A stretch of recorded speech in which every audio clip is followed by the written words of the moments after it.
Hey everyone. Today we're gonna be checking out damn, the sun is in my eye. Today we're gonna be checking out two properties in Philadelphia.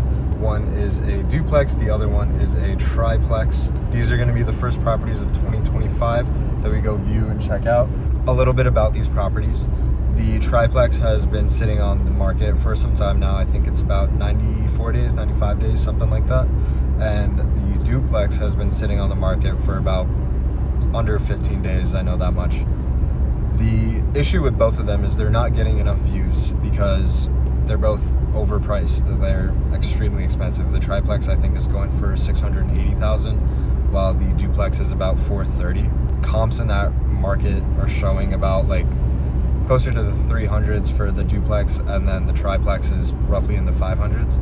I think it's a steal, especially that triplex with the amount of days it's been on the market. Desperation definitely is kicking in for the seller. It's a matter of just gonna go check it out, see if it's worth the investment, and then come home and do the numbers. We're gonna go through these properties. I'm gonna show you everything. I'm gonna talk about everything, and then also show you guys some of the numbers that I look at and just like how I do like a quick behind the napkin sort of calculations of my cash flow. That's pretty much it for the intro, so I'm going to get back to driving. We got about an hour left, maybe 45 minutes left. I'll pick this up as either a voiceover or even just documenting when I get to the first house, which is going to be the triplex. So I will pick it up when we get there. I'm gonna try this new style sort of overlay clips. I wasn't a fan of how I did the other sort of demonstration in terms of the bookkeeping that I do. I wasn't a fan of that. I didn't like how muted I sounded. So here we're gonna do an overlay of my face in the corner, so hopefully it doesn't get too distracting. Essentially, here we have the first property. It's a 3-bed, 3-bath. Each unit is 1 bed, 1 bath. It's a little bit over 2,000 square feet. The listed price was $680,000. It was decreased by $10,000 not too long ago in November. Built in 1921, it's been listed for 94 days. Philadelphia has a assessing sort of website where you can look at the property's assessed value dependent on other market properties. And so that website suggests that it's actually $400,000. Unfortunately, it's hard to tell if they're correct in this sense just because this is a triplex, not necessarily like a 3-bed, 3-bath single family. So it's a little bit hard to gauge. Otherwise, I would say they're pretty spot on with how they're assessing everything. All 3 units are rented out. They're fully occupied. So I was only able to get the bottom floor. The rents that are going in there right now are $1,300, $1,350, and $1,400. $1,400 because the top floor actually has a roof deck, but we'll get to that in a bit. So just starting off, looking at the front of the house, usually that's where you're gonna find a lot of signs of bowing out, as well as if the property is leaning one way or another. We saw it, there wasn't too much of it bowing out. It didn't look anything structural. At the top, you can see the crown molding. I'm not sure what the proper name is, but essentially it needs to be repainted. It doesn't look like it needs to be replaced, which is a good sign. The outside structure, maybe it could use a little bit of like caulking around the windows and just slight cracks, but nothing crazy, nothing like structurally, imperative to the property. For the most part, the outside is fine. There really is no backyard because it's just connected right to another building, so didn't have to worry too much about that. Now moving on to the property itself, you can see just walking through the entirety of it, it's similar to Ripka, I would say, where it has a lot of storage space. It has pretty open concept to the kitchen and living room. Only difference I would say is that the appliances are a lot newer in Ripka, as well as the washer and dryer, which you'll see shortly after the bathroom, is inside the unit versus in the basement. Bedroom has ample space. The bathrooms are all different. They're different tiles and all that stuff. Pretty solid. It's a pretty solid, pretty spacious 1 bedroom, 1 bath, which, that's what everybody wants, right? So to access the basement, you have to be able to access the first unit. Looking down here, you can see that everything is split, which is super convenient, super nice, because that way you can sort of allocate each utility to each tenant, to its respectful tenant. This is something that I look out for now, which I had no idea about beforehand. It's nice to see that there's separate water heaters, there's separate gas as well as electric. So now looking into the actual plumbing of the property, a lot of it has been replaced, which is really good to see. All of it from the ground up has been replaced. It's just the question of whether the integrity of the piping in the ground itself is okay. And here I wanted to show you guys the bolt door into the basement is actually closed off, which is super nice. I don't think I took a picture of it, but the way it's actually funneled out, so if water were to leak in, the way that it's funneled out isn't the best. It's fixable for sure. It's just not ideal. They have this all bolted up, which is super nice. This used to be the actual entrance, and you can see in the next photo, the sidewalk where the entrance would have been that they now cemented over and made into a sidewalk. It's cool to see that they all kept it internal. Unfortunately, I would like some sort of separate entrance into the basement, not always having to disturb the first floor tenant. So now I am going to show you guys the third bedroom, but unfortunately I didn't get the second one because it was occupied, the tenant was in there, and out of respectfulness and just privacy, I didn't record. But I did notice, and I'm shooting myself in the foot by not taking a photo, but I did notice water damage coming from the ceiling of their bedroom. And so upon further inspection, we were looking at the deck. I think that there is water being trapped underneath the deck. But first, let's go through this room and I'll show you guys what I see. Essentially, it looks like that, you know, they're moving out. They got boxes and everything like that.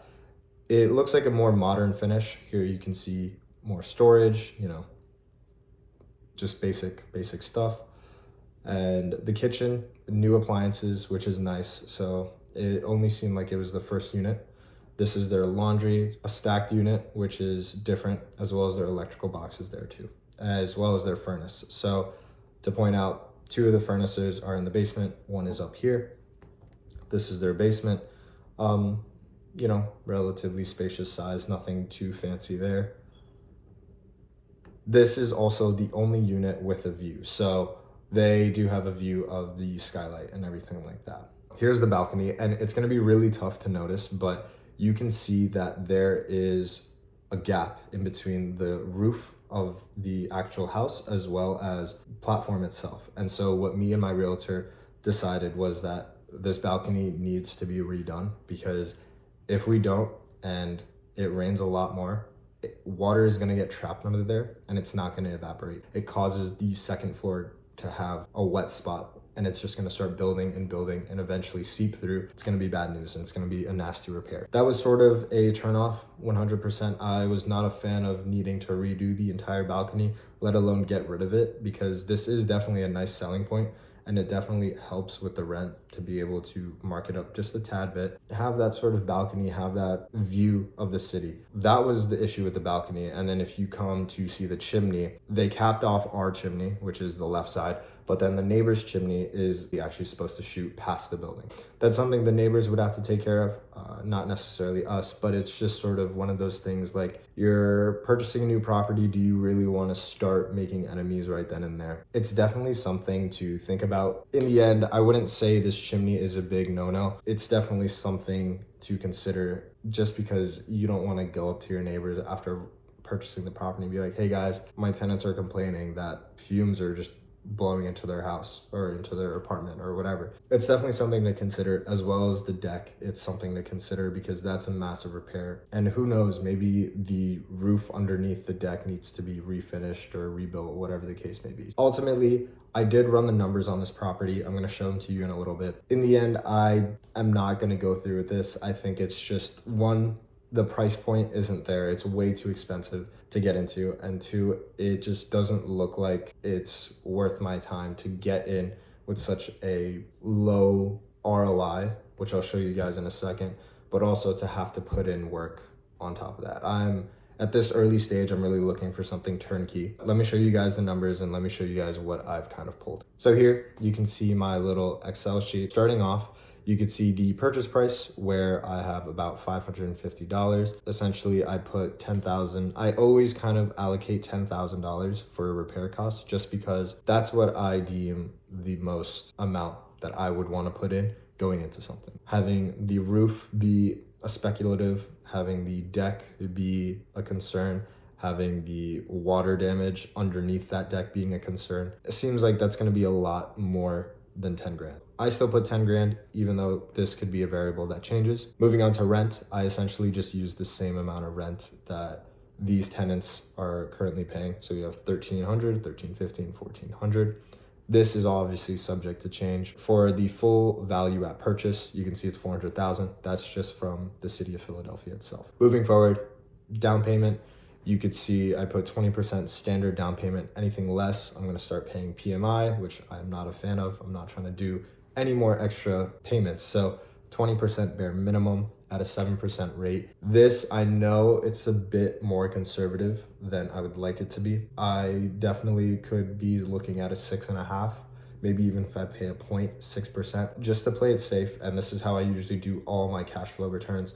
I always do 7%. And if I haven't mentioned it, this Excel sheet is from Coach Carson. Shout out to him. He is awesome in the real estate space. This is the holy grail of my cash flow analysis. Shout out to him for making this Excel sheet. It's awesome. The only thing I've added is my own little ROI section, which I'll show you guys in a second. Starting from the top, you can see in the revenue, I just have a vacancy loss of 5%. This obviously can fluctuate depending on your market, depending on where you're located and what you're purchasing. Moving forward, the property taxes for it is going to be $5,700. This is obviously a conservative number. I believe it's like closer to like 54.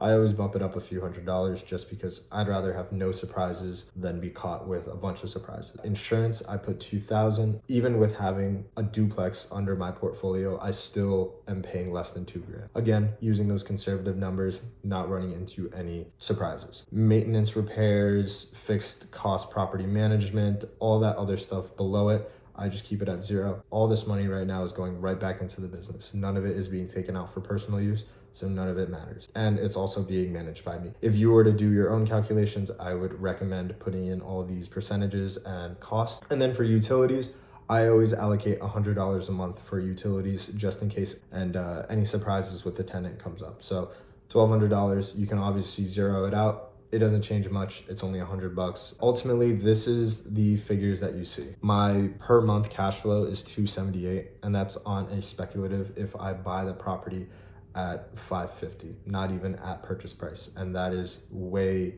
below what they're asking. These are obviously what I deem the property is valued at. Everyone has a different opinion. If the property's on the market for 94 days, if it's not selling as quick as you'd like it to be, it's kind of a sign that you could probably get it for a steal. I don't know if it's that $100,000 plus type of steal, but you can definitely get it for much cheaper than what they're asking for, right? Per year is close to 3,300, a little bit over 3,300. And then the ROI that we're getting is 2.18%, which yes, it's real estate. If you're looking for a cash cow, sure, go for it. If you're looking for appreciation, maybe not the best considering how low of a ROI you're getting on your investment. That's purely why I'm not doing it. Because right now I'm not looking for that cash flow. I'm looking for that appreciation. Ultimately, this deal was a bust. I am not a fan at all. Let me show you guys the next one and I will walk you through my thoughts on the duplex. So this is a 1 bed, 1 bath. The square footage is a little bit over 1,000. It's 1015. The listed price is $430,000, which also had a $10,000 drop in November as well. Built in 1920, as well as listed for 12 days. It actually maxed out the listing days Zillow allowed it. This is a relisting of the same property to take into consideration. And Philadelphia assesses this property at $255,100. It's to say that there is not that many 2-bed, 2 baths. So this is also another one of those, like, can't really gauge it off the website to know that, you know, it's still around that price point, or you would lose money going into the deal or lose equity going into the deal is something to know. Both units are fully rented out. The first unit is rented out for $1,470 and the duration of the lease goes up until May 31st.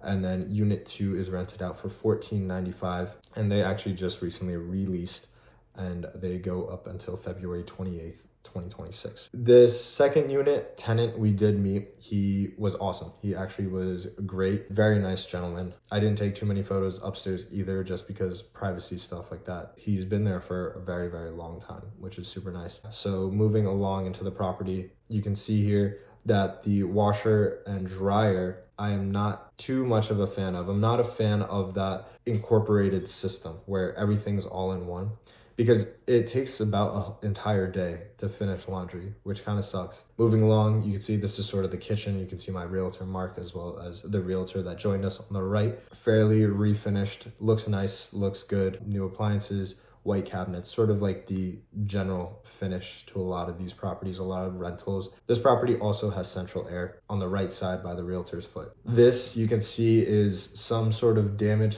whether it's water or something. I'm not 100% sure. It could just be dirt as well. But that was on the ceiling right above the fridge of the first unit. So that was just something to note. And then outside you can see they have a deck as well. So the second unit has a deck where we were just looking at the structural integrity of it and how it was bolted in and everything like that. And it looks solid. There was nothing really wrong with it. So that was really about it for that unit. The upstairs, I didn't take too many photos, like I said. And also for this one, I didn't really bother to do any comps just because right as I walked into the property, I wasn't already feeling it. So I didn't manage to really look into it and see if it would cash flow properly. Truth be told, considering that it's been relisted twice, sort of says something, sort of says that investors aren't going towards it, which it honestly is a pro and con if you think about it. Could be a con because there is something really wrong with it. There's something that people are avoiding, like whether it's overpriced, whether the tenants are bad, whether it's in bad structural shape, whatever the case may be, it's not a valuable property.